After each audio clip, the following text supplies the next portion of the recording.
Hey folks, Erick Stakelbeck here. Welcome to a special Saturday breaking news edition of the Watchman Newscast. Israel has responded, as promised, to that deadly Houthi attack on Tel Aviv on Friday. Today, Saturday, July 20th, in broad daylight, folks, at least 10 Israeli fighter jets traveled over 1,000 miles from Israel to Yemen and carried out massive airstrikes against those Iran-backed Houthi rebels who, again, were behind that deadly drone attack in the middle of the night in Tel Aviv early Friday morning. Now, we'll get into the specific details of the attack, and we'll also break down the broader regional ramifications. Remember, this is the first ever that we know of Israeli strike in Yemen against the Houthis, and what happened on Friday was the first ever successful Houthi strike on Israeli soil. So things, folks, are ramping up in a major way. Remember, the Houthis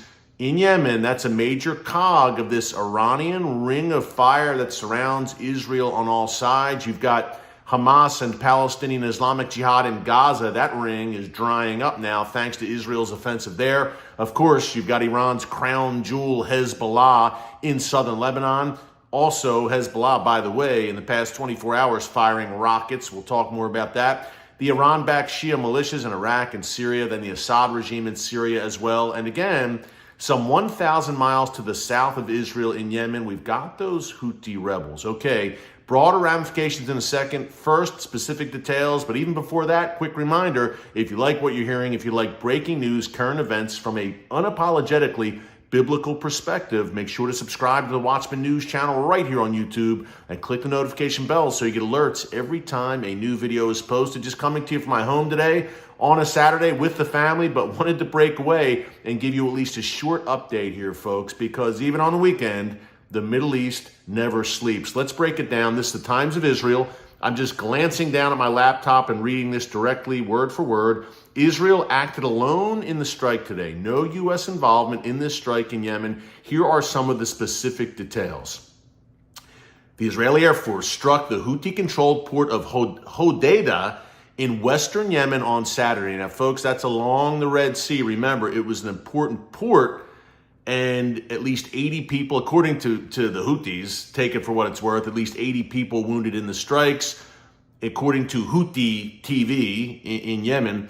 But the Israeli military said this, let's put some credence into. The IDF said, quote, Israeli fighter jets struck military targets of the Houthi terror regime in the area of Hodeidah port in Yemen in response to the hundreds of attacks carried out against the state of Israel by the Houthis in recent months. You might say, Stakelbeck, what do you mean? Yeah, the Houthis carried out that attack in Tel Aviv Friday night, overnight, but what do you mean hundreds? Yes, folks. Since October 7th, the Houthis, in solidarity with Hamas and the Iranian Ring of Fire, and prodded on, no doubt, by their Iranian masters who fund, train, and equip the Houthis, they have fired over 200 projectiles at Israel.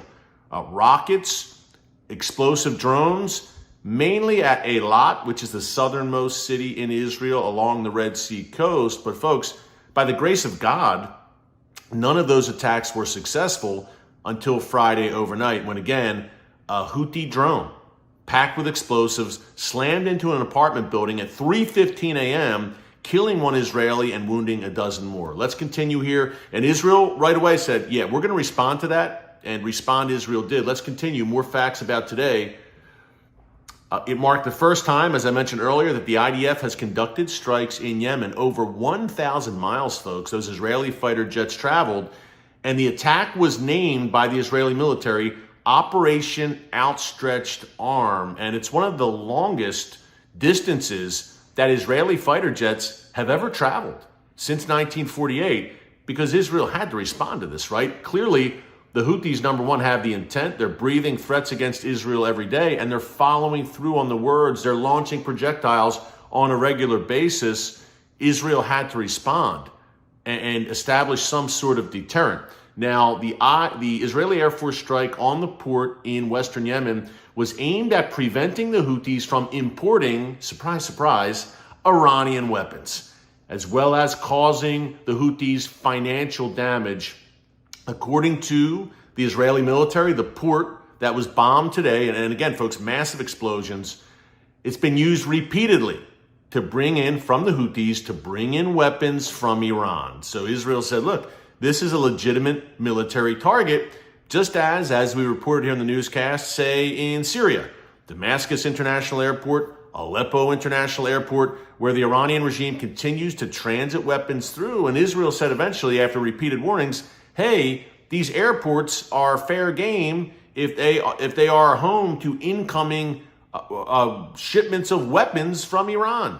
So the same deal with this port. Now, the airstrike targeted fuel depots, energy-related sites, and other facilities at the port. We don't have, this is a breaking news update, just coming to you down and dirty from my phone, so I don't have the footage and B-roll and pictures that we would usually have, say, on the Stakelbeck Tonight Show on TBN. But you're not here for the bells and whistles. You're here for the content at the end of the day. I know that, folks, and I appreciate you all, my watchmen and women on the wall, for such a time as this. No U.S. involvement in this. At least a dozen Israeli Air Force aircraft, including F-35 stealth fighter jets, F-15 fighters, reconnaissance aircraft, and refueling planes. Apparently, look, over 1,100 miles these targets from Israel. So apparently, these Israeli fighter jets refueled in midair, I guess. And we're going to get to the broader ramifications of this in a second. The IDF spokesman, Daniel Hagari, the top spokesman for the IDF, said, quote, "This was a complex attack," and it sounds like it was, folks, "one of the farthest and longest carried out by the Israeli Air Force ever. It required careful planning and preparation for a variety of possible threats in the area." Remember, the Houthis, firing those drones, anti-aircraft missiles. Iran has supplied them with a bunch. And by the way, Russia now reportedly looking to supply the Houthis with weapons as well. Surprise, surprise. And I said at the top, this is a news channel, current events from a biblical perspective. And at the end of the day, we could give you nuts and bolts, but there's a larger battle here, folks. It's a spiritual battle, and it's no surprise that Russia continues to align more and more closely with Iran and its proxies. More on that in a second. I think it has prophetic implications, no doubt. Israeli Defense Minister Yoav Gallant and the Security Cabinet met. They convened. They approved the attack. And the strike was carried out. Look, it's 6 p.m. I mean, broad daylight still in Yemen.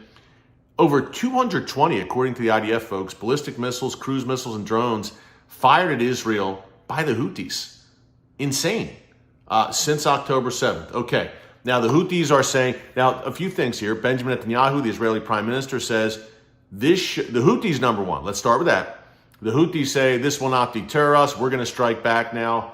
Or are we going to see a tit for tat here? The Houthis aren't Hezbollah. They've got increasingly sophisticated weaponry supplied by Iran and others, and perhaps Russia in the near future, as I mentioned. But they're no match for the Israeli military. Now, Israel doesn't want to get embroiled in a third front, in addition to Gaza and Lebanon with Hezbollah. But look, Prime Minister Netanyahu is very clear today. This shows we can strike anyone, anywhere, at any time. Again, a complex, daring strike, long distance. And this is a message to the Iranian regime. Because if I'm not mistaken, Israeli fighter jets would have to travel roughly the same distance, give or take some miles, to strike Iran directly, in particular, Iran's nuclear facilities.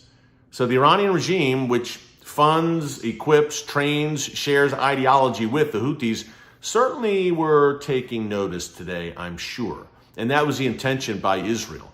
That's number one. Number two, Hezbollah and Iran are already breathing threats of retaliation, and they're saying, and perhaps they're right here, it's going to spark a wider regional war where that entire Iranian-backed ring of fire ignites against Israel. Look, folks, there is a distinct possibility of that, no doubt, when, not if, Israel and Hezbollah go toe-to-toe with that great northern war we've talked so much about here in the newscast. We know it's coming. Israeli officials have told us it's coming. You can bet your bottom dollar that the Houthis, the Shia militias in Iraq and Syria, perhaps even the Assad regime in Syria, will also throw their hats in the ring, and that entire ring of fire will ignite against Israel. The good news there is the Gaza ring, again, has been decimated. Hamas and Islamic Jihad, not really capable of mounting much of anything against Israel right now. But Hezbollah and Hamas terrorists in Lebanon. Yes, they're in Gaza. Yes, they're in Judea and Samaria, the West Bank. We call Judea and Samaria the biblical heartland.